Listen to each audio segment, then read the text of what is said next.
para crecer, para desarrollarnos. En el nombre de Jesús, tu Hijo amado. Amén. Amén. Amén y amén. Sí. Ayer comenzamos este tema del tabernáculo de Moisés. Y eso que usted ve aquí es el tabernáculo de Moisés. Y cuando el Señor le dio instrucciones a Moisés para construir el tabernáculo, hermanos, esa orden tenía que ser, hermanos, hecha, pues digamos que tenían que colocarse los artículos de acuerdo a como el Señor le había dicho a Moisés. Entonces Dios le da instrucciones a Moisés para construir el tabernáculo y el orden en que tenía que colocarse todo, porque nuestro Dios, hermanos, es un Dios de orden. Amén. Cuando venimos al Señor, cuando el pueblo de Israel salió de Egipto, fue liberado, necesitaba orden. Nosotros venimos al Señor así como estamos y así nos recibe el Señor. Amén. Pero entonces el Señor empieza a ordenar nuestras vidas, a acomodar todo como debería ser nuestra vida. Entonces, el orden en que el Señor le dice a Moisés que va a construir o a edificar el tabernáculo es de adentro hacia afuera. Eso es lo que hace el Señor con nosotros. Amén. Por ejemplo, el Señor empieza transformando nuestro espíritu adentro. El espíritu es el área donde nosotros nos comunicamos con Dios. Transforma nuestro espíritu. Cuando aceptamos a Cristo, nacemos de nuevo. Y el Señor ministra nuestro espíritu y nos vivifica, nos resucita a una nueva vida. Por eso, ¿verdad? Cuando nosotros nos bautizamos, ahí se da, hermanos, ¿cómo decirlo? Una experiencia con Dios vivificante. Morimos al mundo, morimos a la carne, morimos a Egipto y nacemos para el Señor. Comenzamos a vivir una nueva vida. Entonces, la orden era de adentro hacia afuera. Es decir, que primero es el lugar santísimo, es el Espíritu. Luego el Señor, hermanos, ahí debería habitar la presencia de Dios. Comenzaba desde el arca del testimonio en el lugar santísimo. En nuestro espíritu debe comenzar el cambio. Pero también de ahí tiene que seguir al lugar santo, que es el alma. Nuestra alma necesita ser transformada, ser conquistada por el Señor, de manera, hermanos, que cada uno de nosotros tiene esa necesidad de que sea transformada nuestra alma, y estamos todos siendo tratados por el Señor cada día para cambiar nuestra alma. Y ahí, hermanos, es el lugar santo. De ahí continuamos al atrio. Después el Señor va a transformar nuestro cuerpo, y eso es lo que dice la Biblia. En un momento, en un abrir y cerrar de ojos, a la final trompeta, porque se tocará la trompeta y los muertos en Cristo resucitarán primero, y nosotros los que vivimos, pero no, esa palabra no es los que vivimos, porque entonces se van a ir todos los que están vivos, sino los vivientes. ¿Y qué es viviente? Los que están vivos espiritualmente. Los vivientes seremos transformados. ¿Ok? Entonces, hermanos, pero de esta forma era fue la construcción del tabernáculo. El tabernáculo, hermanos, tenía más o menos este croquis. Todo esto que usted ve blanco acá es el atrio. Todo eso es el atrio. Pero aquí está el lugar santísimo. En esta parte, usted lo puede ver ahí, lugar santísimo. Ahí estaba el arca del pacto, aquí había un velo. Luego está el lugar santo, aquí está la mesa de los panes, aquí está el candelero, acá está el altar del incienso, aquí hay otra cortina, o había otra cortina, y de ahí, hermanos, viene la fuente, que es el lavacro, el lavatorio, y de ahí viene el altar de bronce, donde se sacrificaban los corderos, los toros, los machos cabríos, aquí. Y acá en esta parte hay una puerta.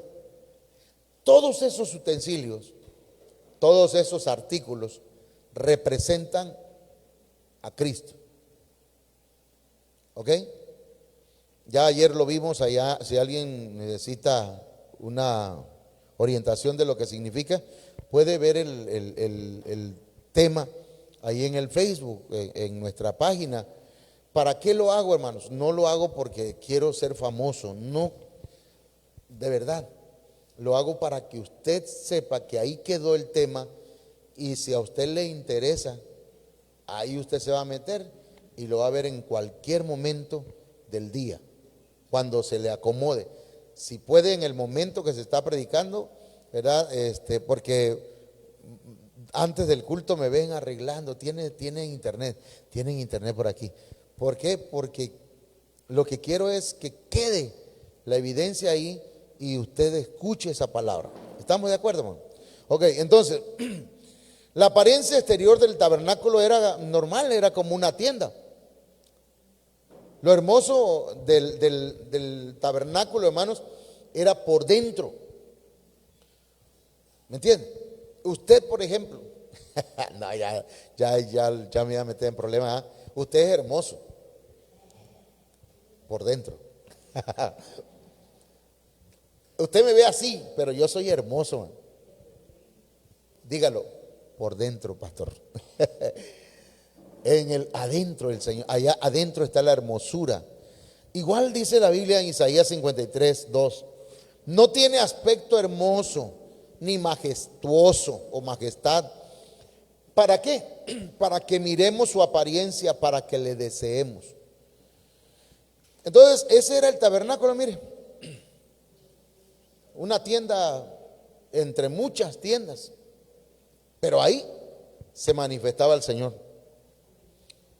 ¿Alguna vez se ha parado allá enfrente del templo y dice, ese pastor de verdad no va a arreglar acá atrás, adelante, ¿verdad? No se ha preocupado por eso? Cuando pasa dice, una mantita puso, una lona puso nada más. Pero lo hermoso de aquí, ¿cuál es, hermano? Ustedes, pues, la presencia del Señor, la presencia del Espíritu Santo. ¿Estamos de acuerdo? Eso es lo hermoso. Lo hermoso no son las luces, que ya tenemos clima, qué hermoso. Eso es lo de menos. Lo maravilloso es que Cristo está con nosotros. Amén. Que está en nosotros. Entonces el tabernáculo se puede decir de 7 formas distintas, que ya usted recibió esta imagen allá, este esquema. Se puede decir tienda, morada, tienda de reunión, tabernáculo del testimonio, santuario, casa de Jehová, templo de Jehová. Los artículos que habían, hermanos, aunque aquí me hicieron falta algunas cosas, algunas columnas, la cortina que tiene un significado, pero se encontraba la puerta. ¿La puerta quién es, hermano? Representa a Cristo. El tabernáculo solo tenía una puerta. Nadie podía entrar por otra puerta. Los que entraban por otra puerta, el Señor les llamó ladrones y salteadores. Yo no necesito pastor, yo no necesito llegar a la iglesia, yo entro porque entro al cielo. Necesitan de Cristo, necesita el bautismo, necesita hacer las cosas en el orden que el Señor dice. Ahora, la puerta, el altar del holocausto.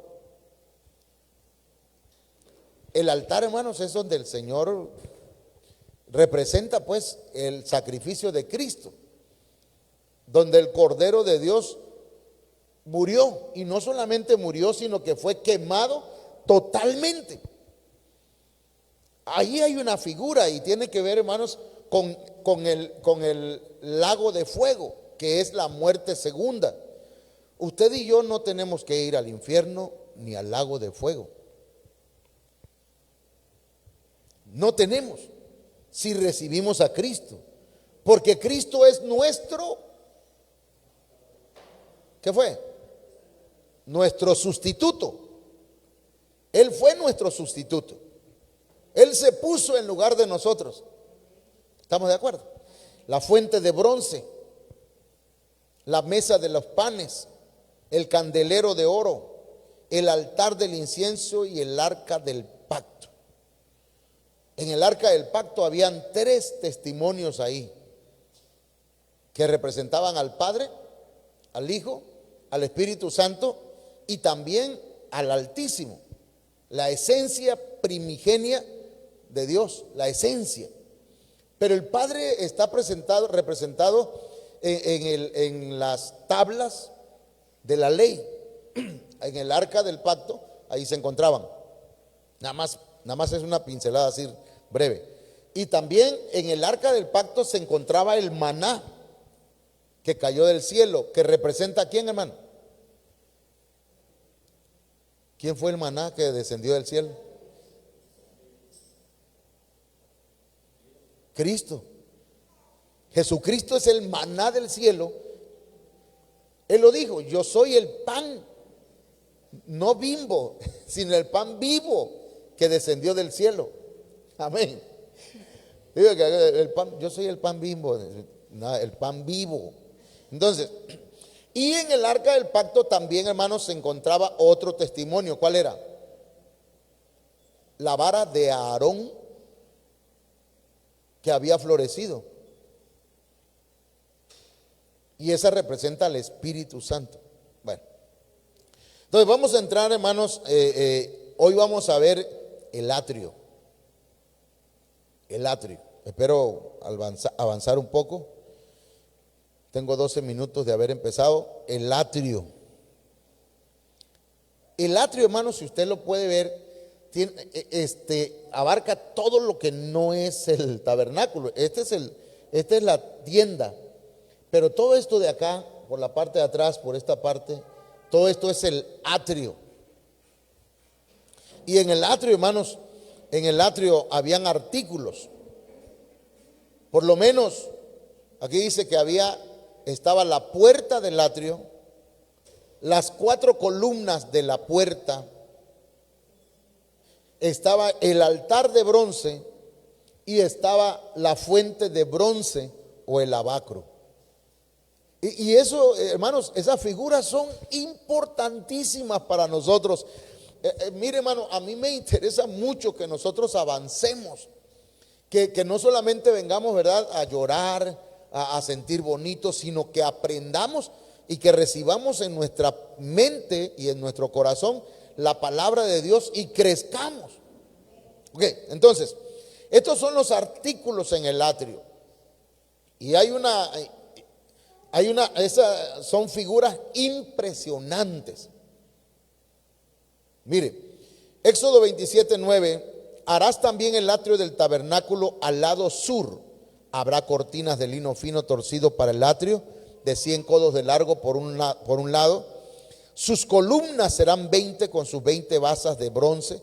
Los ganchos de las columnas y sus molduras serán de plata. Hermano, tenía 20 columnas.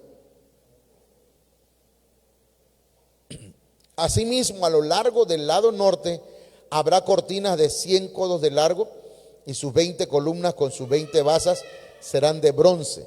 Los ganchos de las columnas y sus molduras serán de plata. Estoy leyendo nada más, así que no se preocupe si no le está entendiendo. Estamos leyendo nada más este verso. Éxodo 27:12 y 13. Para el ancho del atrio en el lado occidental habrá cortinas de 50 codos con sus 10 columnas y sus 10 basas. Y el ancho del atrio en el lado oriental será de 50 codos. Lo importante de esto Hermanos, es que el atrio tiene medidas exactas. Y exactamente como Dios le dijo a Moisés, así lo hizo Moisés. Por eso es importante obedecerle al Señor o hacer las cosas de la manera correcta. Dice la Biblia que Moisés hizo conforme a como Dios le instruyó. Amén. Era un espacio abierto de 100 codos de largo por 50 de ancho, cerrado por una cortina de lino.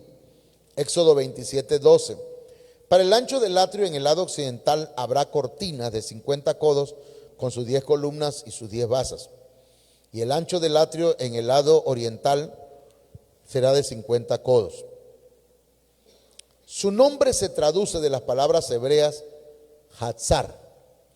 Eso significa atrio, que significa rodear con estacas separadas del campo abierto. Hay un tema que tiene que ver con las estacas del atrio, que luego lo vamos a ver, pero por ahora Hatzar significa rodear con estacas, separar del campo abierto. Y Hatzer, hermanos, que viene también de la misma raíz, significa un patio encerrado por una cerca. Un patio encerrado, como encerrado por una cerca, un atrio, un campamento. Eso significa la palabra, ¿ok? Ok. Este vocablo está relacionado con un verbo semítico común que tiene dos significados. Ahí está. Estar presente en el sentido de morar en un lugar determinado, ya sea en un campamento, asentamiento, residencia. Y número dos, encerrar, rodear, apretar. Eso significa esa palabra, hermanos, atrio. Entonces, ese atrio tenía una puerta, hermanos. Para el acceso al tabernáculo, recuerde que en el tabernáculo estaba el atrio, estaba el lugar santo y el lugar santísimo. En el lugar santísimo está la presencia, estaba la presencia de Dios. Entonces, para acceder a la presencia de Dios, para entrar al tabernáculo, se requería una puerta. Y esa puerta era la puerta del atrio. Y aquí usted la puede ver en esta, digamos, caricatura. Esta es la puerta. La puerta del atrio representa a Jesús. Y Jesús dijo, yo soy la puerta. En San Juan 10:9. No había otra puerta. Si alguien quiere ser salvo, no hay otra puerta. Alguien quiere ir al Padre, no hay otra puerta. Amén. Todo lo que alguien quiere pedir algo, no hay otra puerta. Para entrar y pedir al Padre, tiene que entrar por Jesús. No, ni es Alá, ni Mahoma, ni quién más. María, Pedro, nadie de eso. La puerta es Jesucristo. Entonces, Éxodo 27:16, y para la puerta del atrio habrá una cortina de 20 codos de tela azul, púrpura y escarlata y de lino fino y torcido, obra de tejedor con sus 4 columnas y sus 4 basas. Está elaborada de material púrpura, escarlata, lino fino y azul, que respectivamente nos representa a nuestro Salvador en 4 diferentes facetas según los 4 evangelios. Esto, hermanos, para nosotros tiene un mensaje, porque se representaba, si usted lo puede ver acá, lo voy a regresar, ahí encuentra usted 4 colores o 4 diferentes facetas según los 4 evangelios. Los evangelios, hermanos, se complementan.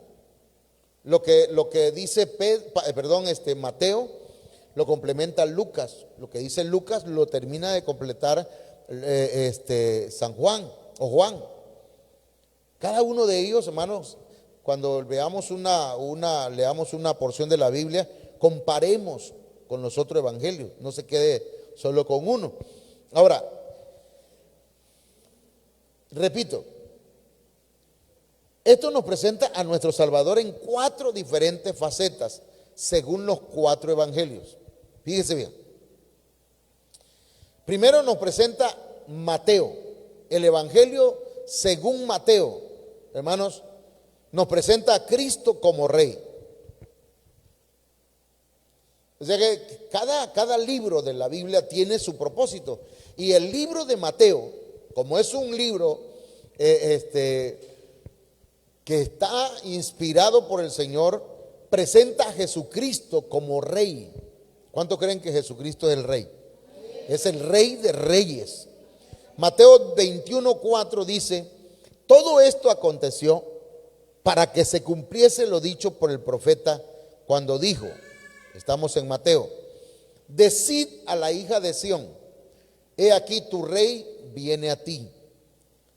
Tu rey, nuestro rey, y viene manso, y viene sentado sobre una asna, sobre un pollino, hijo de animal de carga. Viene en forma humilde, lo cual no significa, hermanos, que no sea poderoso. Él viene o vino en forma humilde, pero de esa forma, hermanos, venían los reyes. David y otros reyes entraban a Jerusalén, hermanos, montados en un burro. Bueno, más bonito, ¿eh? En un burrito. ¿Ok? Y la gloria no se la tomaban los burros para ellos, ¿verdad? Sino que la alabanza, la gloria, la gente cuando veía que entraba, bueno, cuando entró el Señor, dice que los jóvenes y los niños alababan al Señor y exaltaban su nombre. Hermanos, ahora, Mateo presenta a Jesús como Rey. Marcos, el evangelista Marcos, el libro de Marcos presenta a Jesús como siervo. Marcos 10:43, pero no será así entre vosotros, sino que el que quiera hacerse grande entre vosotros será vuestro servidor. O sea, alguien quiere llegar a ser grande, o sea, quiere ser reconocido, tiene que servir. Ah, no, yo lo que quiero es sentarme y que me sirvan.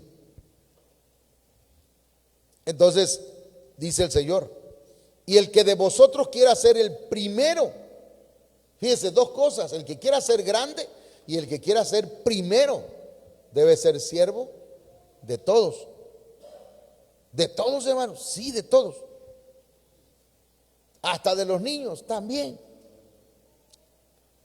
Necesitamos, por cierto, hermanos, que nos ayuden a servir con los niños. O sea, a enseñarles. Ay, hermanos, los niños, yo no. Póngame a predicar acá en la iglesia, yo ahí sí. Necesitamos servidores que se levanten, que Dios los use en el trabajo con los niños. Mire, porque el Hijo del Hombre no vino para ser servido, sino para servir y para dar su vida en rescate por muchos. Entonces, Jesús, ya aquí encontramos ya la segunda faceta. ¿Sí?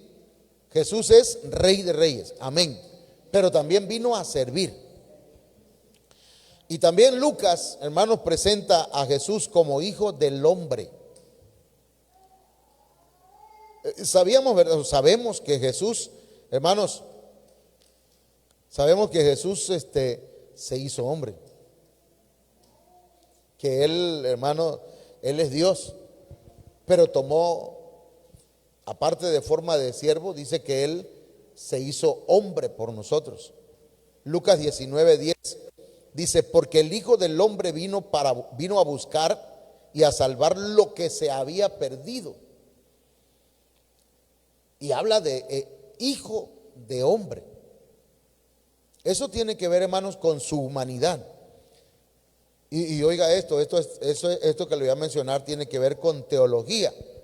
Jesucristo era 100% Dios y 100% hombre. Pero nunca utilizó su divinidad para hacer milagros, para hacer prodigios, para hablar, sino que fue investido de poder del Espíritu Santo. Y dice la Biblia, si usted logra ver, dice que lleno del Espíritu Santo hacía milagros, prodigios. Porque si no, entonces, hermanos, nosotros estamos, no podríamos hacer lo que Él hizo, porque Él dijo, vosotros haréis mayores cosas. Ahora, y Juan presenta a Jesús como hijo de Dios. Juan 6:38, porque he descendido del cielo, no para hacer mi voluntad, sino la voluntad del que me envió. Entonces aquí tenemos las cuatro facetas. Jesús es rey, Jesús es siervo, Jesús es hijo del hombre y Jesús es hijo de Dios. Esa puerta, hermanos, que representa a Cristo, tenía 4 columnas la puerta. Aquí lo vamos a poner. Allá se ve, ¿verdad? Aquí está la puerta que representa a Cristo, pero tenía 4 columnas. Eso, hermanos, tiene Éxodo 27:16. Dice, y para la puerta del atrio habrá una cortina de 20 codos de tela azul, púrpura y escarlata, y de lino fino torcido, obra de tejedor, con sus 4 columnas. 4 columnas y sus 4 basas. Esas 4 columnas, hermanos, tienen un significado muy interesante. Sostenían la cortina, pero representan los 4 ministerios que Dios estableció. No estoy hablando de apóstoles, profetas, evangelistas, estoy hablando de algo que quiero presentarles aquí. 4 ministerios que Dios estableció para que el hombre tuviera conocimiento de su salvación. ¿Ok? Mire, el ministerio del Espíritu Santo. Segunda de Corintios 3:8. ¿Y cómo no será aún con más gloria el ministerio del Espíritu Santo? Hermanos, sin el Espíritu Santo usted no estaría aquí. Si el Espíritu Santo no le redarguye, si el Espíritu Santo no le ministra, si el Espíritu Santo no le convence. Por eso, ¿verdad?, le podemos estar hablando a una persona y hablarle, pero si el Espíritu Santo no lo hace, ay, es que no entiende, pastor, no entiende. Tranquilo, no te toca a ti cambiar a esa persona, le corresponde al Señor. Amén. Por eso a algunos les cae hasta alta presión, hermano. A algunos se les sube la glucosa porque hacen coraje. Usted nada más hable, dígalo, declare esa palabra y el Señor se va a hacer cargo. El Espíritu Santo, al Espíritu Santo le corresponde que esa persona tenga el conocimiento de su salvación. Amén. Pero pastor, ¿y qué hace cada cosa? Tranquilo. ¿Pero qué hace en la iglesia, pastor? ¿Cómo va a ser posible que esté en la iglesia y que esté pecando? Hermano, si usted también ha pecado, ¿o no? Este es el primer ministerio. El segundo ministerio, el de la palabra. Hechos 6:4, y nosotros nos entregaremos a la oración y al ministerio de la palabra. La predicación de la palabra, hermanos, es la palabra la que va a hacer que el hombre tenga conocimiento de la salvación que Cristo ofrece. La palabra. No es, mire, pues ya ve cómo dice la Biblia, ¿verdad? Usted le va a hablar la palabra, pero no va a decirle, ya ve cómo dijo Platón, ¿verdad? O Sócrates. Conócete a ti mismo. Y le empieza a usar palabras acá de filosóficas. Eso no es lo que convence o trae conocimiento a la gente de la palabra, de la salvación. Es la palabra.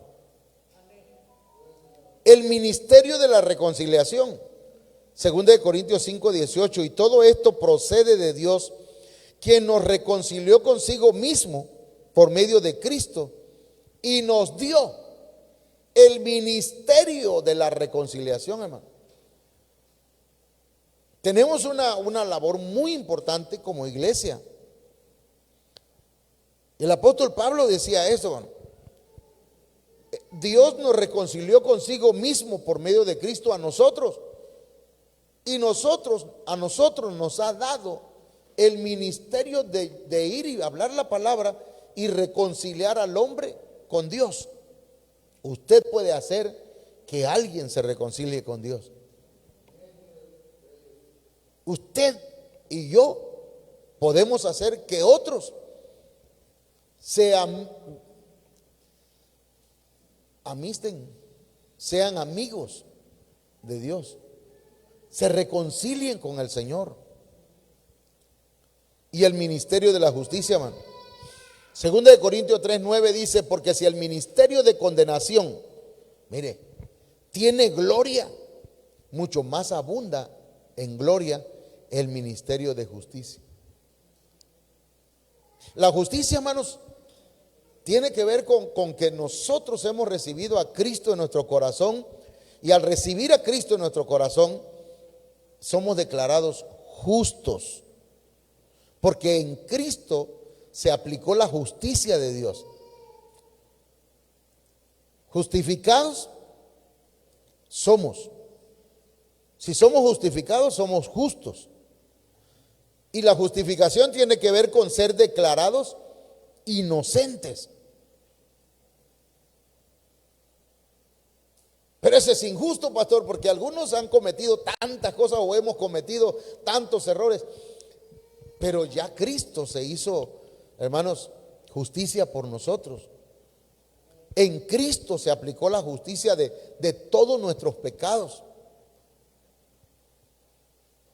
Justificados pues, ¿pero por qué? Por la fe. Si no tiene usted fe, si usted, no usted pues, si no se aplica la fe, si pensamos así humanamente, hermanos, pues ninguno de nosotros puede alcanzar la justificación. Pero dice justificados, Romanos 5:1, pues por la fe tenemos paz para con Dios por medio de nuestro Señor Jesucristo. Entonces ese es el ministerio de justicia. Nosotros lo que tenemos que hablarle a otros hermanos es que sus pecados han sido perdonados si reciben a Cristo, y que pueden ser declarados inocentes, aunque lo son, aunque son culpables. Cristo Jesús se hizo pecado por ellos, por nosotros. No sé si me expliqué. ¿Está claro? Ok. Miren, continuamos. El altar de bronce. El altar del holocausto donde se ofrecían sacrificios. Eso es lo que significa donde se sacrificaba. Me llamó la atención que escuchaba al apóstol Sergio y decía que cuando iba Abraham con Isaac rumbo al monte de Moriah, Isaac decía, bueno, pero ¿y dónde está el cordero? El Señor proveerá. Y entonces Abraham llegó allá y Isaac comenzó a ayudarlo a montar el altar, a hacer el altar, y luego lo amarró en el altar, y cuando ya estaba a punto de matarlo, hermano, de sacrificarlo. El Señor le habló y el Señor proveyó un cordero. Entonces el Señor le da palabra a Isaac y le dice pues promesas.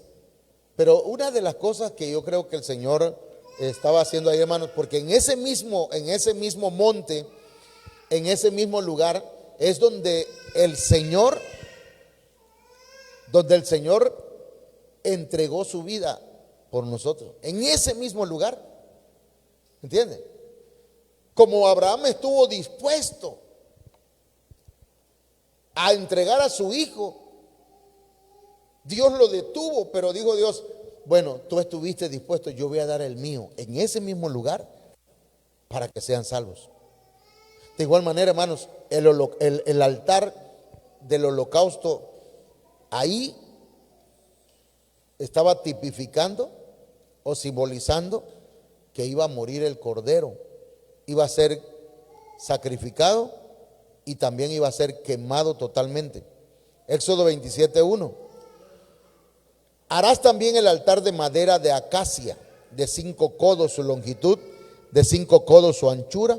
El altar será cuadrado y de 3 codos su altura. Y le harás cuernos en sus 4 esquinas. Los cuernos serán de una misma pieza con el altar y lo revestirás de bronce. Harás asimismo sus recipientes para recoger las cenizas, sus palas, sus tazones, sus garfios y sus braseros. Todos sus utensilios los harás de bronce.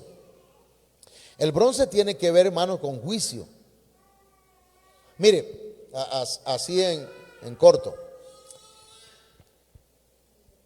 El material que se usaba en el tabernáculo tiene una representación, significa algo. Pero también, hermanos, los colores. Por ahorita no vamos a hablar de eso, pero quiero nada más, por si alguien dice, yo voy a investigar los colores del tabernáculo. Y al rato, pastor, ya tengo un tema ahí, ¿verdad? Y gloria a Dios, porque sería bueno escuchar voces nuevas. Entonces dice, le harás un enrejado de bronce en forma de red y sobre la red harás 4 argollas de bronce en sus 4 extremos y la pondrás debajo bajo el borde del altar, de manera que la red llegue hasta la mitad del altar. Estoy leyendo, nada más. Harás también varas para el altar, varas de madera de acacia y las revestirás de bronce. Y las varas se meterán en las argollas de manera que las varas estén en ambos lados del altar cuando sea transportado. Todo eso era porque ustedes saben que era el tabernáculo y el tabernáculo tenía que ser transportado por el desierto. Y para que no los llevaran, tenían que ponerle argollas en las 4 esquinas y meter unas varas y de esa forma transportar todos los utensilios del tabernáculo. Lo harás hueco de tablas, según se te mostró en el monte. Según se le mostró en el monte, así lo harán. Ok. Entonces, mire, hermano. En el altar de bronce vemos al Señor Jesucristo ofreciéndose en sacrificio. Bronce tiene que ver con juicio. El juicio de Dios vino sobre Cristo. Ahí, hermanos, se hizo juicio de todos nuestros pecados para suplir la necesidad del hombre de tener una relación permanente con Dios.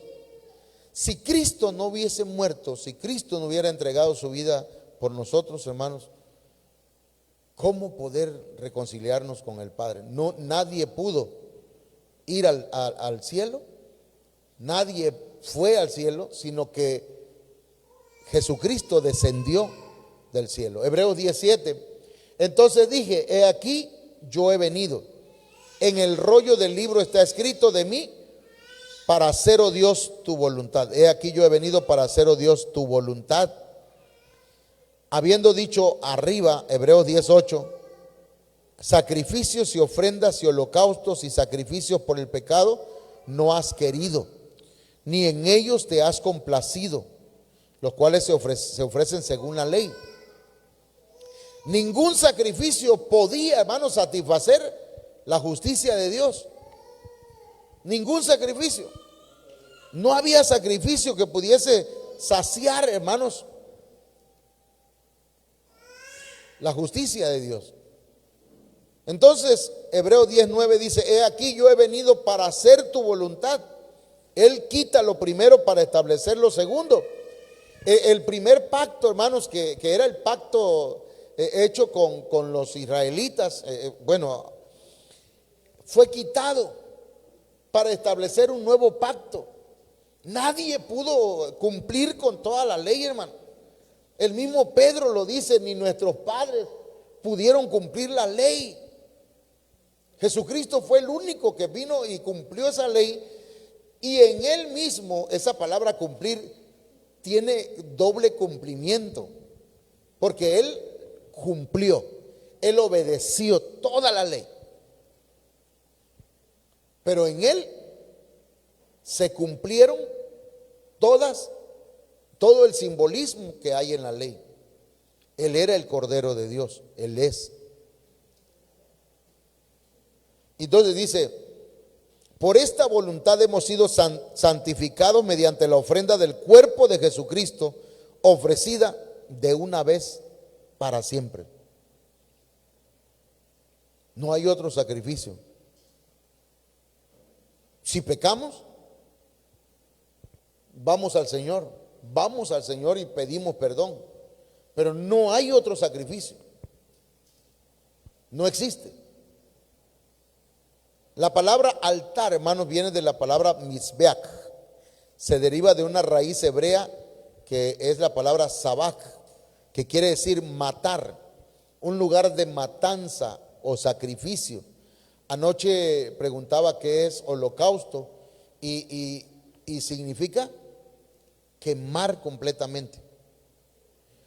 Pero la palabra altar, hermanos, quiere decir matar, un lugar de matanza o sacrificio. A Jesús lo llevaron al monte de qué, hermano. ¿Cómo se llamaba el monte? Gólgota, Calvario, al monte de la calavera, al monte de la muerte. ¿Entienden? El Señor Jesucristo aquí representa tanto el altar como el cordero sacrificado. Iba a decir cordero, pero iba a decir que soy puertorriqueño. Entonces, mire, hermano, el altar, Jesucristo representa el altar y el cordero. Usted va a sacrificar algo para el Señor, vaya a Cristo. Tiene que ser a través de Cristo. Usted va a dar algo para el Señor porque trae una ofrenda para el Señor, no solamente monetaria, sino alabanza, adoración. Tiene que ser por medio de Cristo. Entonces, para el hombre no hay otro lugar de encuentro con Dios que Jesucristo. Fuera de él ya no hay más sacrificio por los pecados. Hebreos 10, 18 y 19 dice: ahora bien, donde hay perdón de estas cosas, ya no hay ofrenda por el pecado. Entonces, hermanos, puesto que tenemos confianza para entrar al lugar santísimo por la sangre de Jesús. Entonces, la puerta de Jesús entra, va. ¿Qué es lo primero que se encuentra ahí? El altar de bronce. Ahí murió, ahí representa la muerte de Cristo, y el altar es donde yo tengo que morir a la carne, morir al mundo también.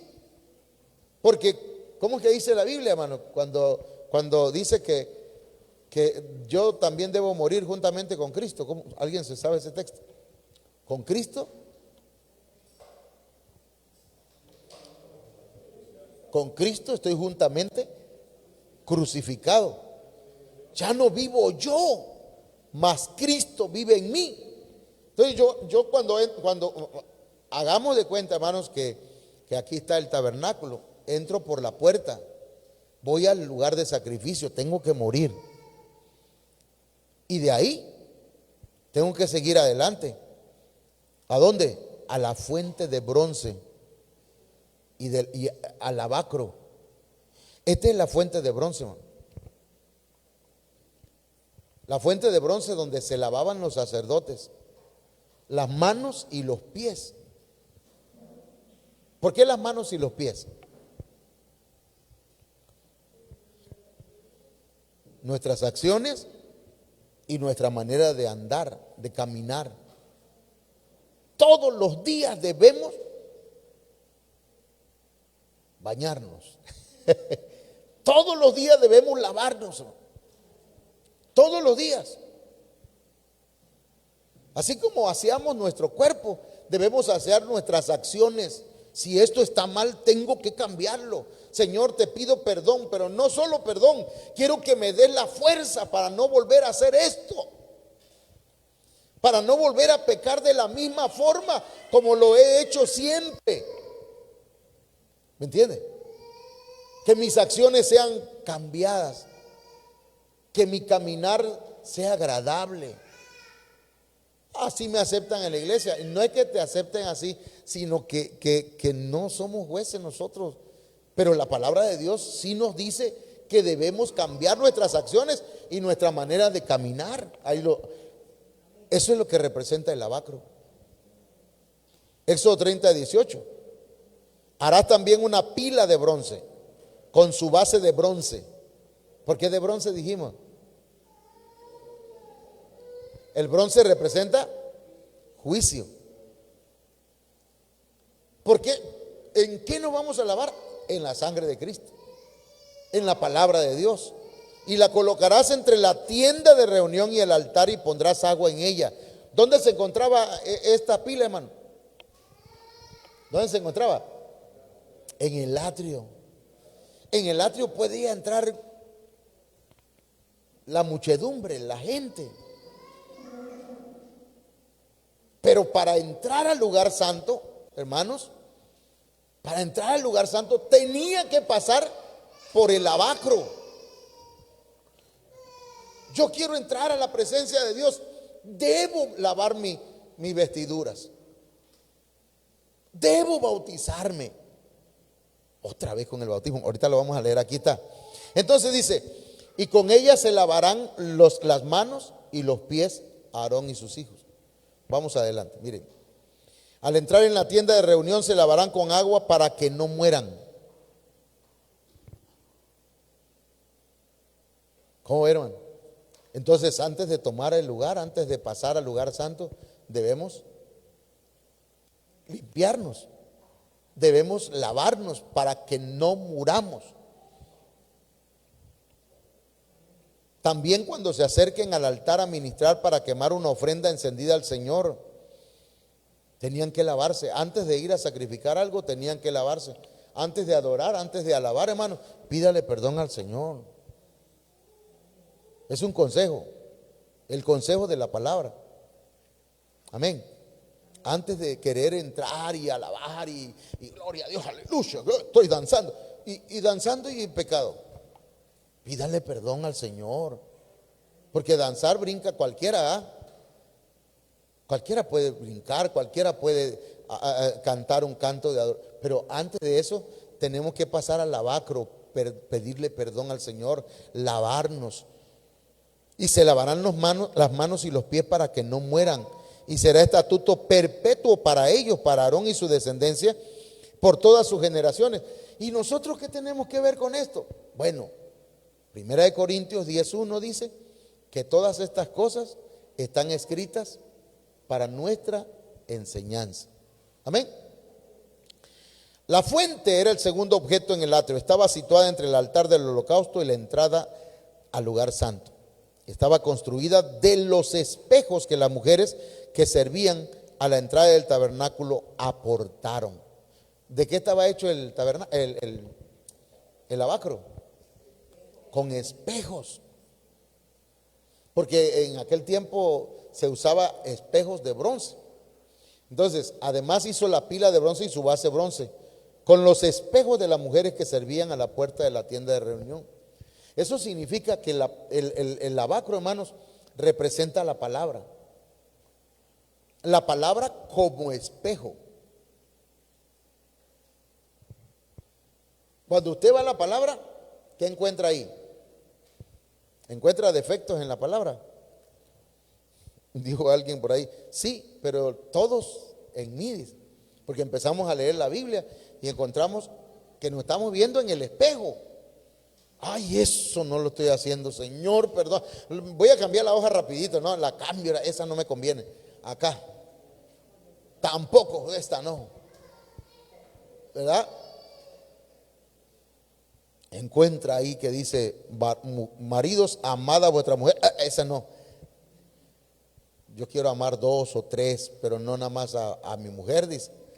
Eso ya no. Y luego cuando dice mujeres o maridas, a ver, ¿cómo dice la Biblia? Esposas, sujetaos a vuestros esposos. Esa no. Y la cambiamos. El espejo, hermano, nos reflejamos en ese espejo. Sí, en la palabra. Es que la palabra es como un espejo. Simboliza la palabra de Dios. Santiago 1, 23 y 24. Porque si alguno es oidor de la palabra y no hacedor. ¿Cuántos son oidores aquí, hermano? Oyentes, pues. Pero ¿cuántos son hacedores? Porque para ser hacedores tiene que ser oidor. Si no es oidor, no puede ser hacedor. Es semejante a un hombre que mira su rostro natural.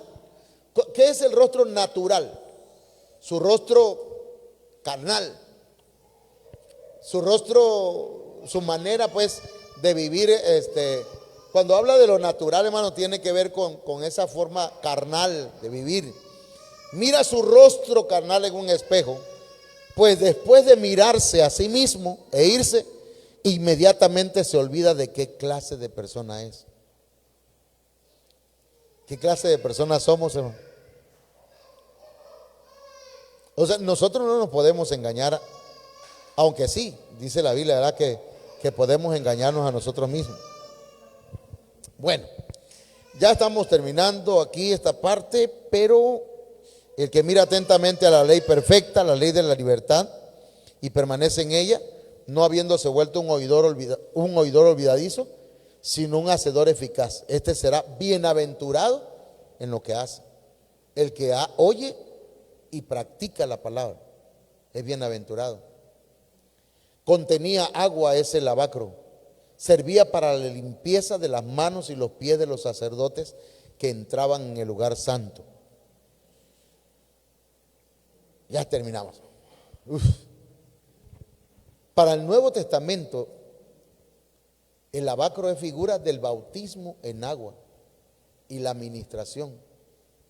Dos cosas. Está la puerta del atrio, entraba. Ya tengo a Cristo en mi corazón. Ya entré por la puerta. ¿Verdad? Voy al sacrificio, le recibo en mi corazón. Pero tengo que pasar por el lavacro. Tengo que pasar por el agua. ¿Entienden? ¿Y qué significa el lavacro? Dice el bautismo. Tengo que bautizarme porque representa muerte y resurrección. Y después de bautizarme, como en el camino, hermanos, nuestros pies se ensucian y nuestras manos también. Entonces nosotros tenemos que ministrarnos. ¿Y qué es la administración? Es la confesión. Es la confesión. Entonces, hermanos, terminamos. Id pues y haced discípulos a todas las naciones, de todas las naciones, bautizándolos en el nombre del Padre y del Hijo y del Espíritu Santo. Amén. ¿Quiere ponerse de pie? Padre, en el nombre de Jesús, venimos delante de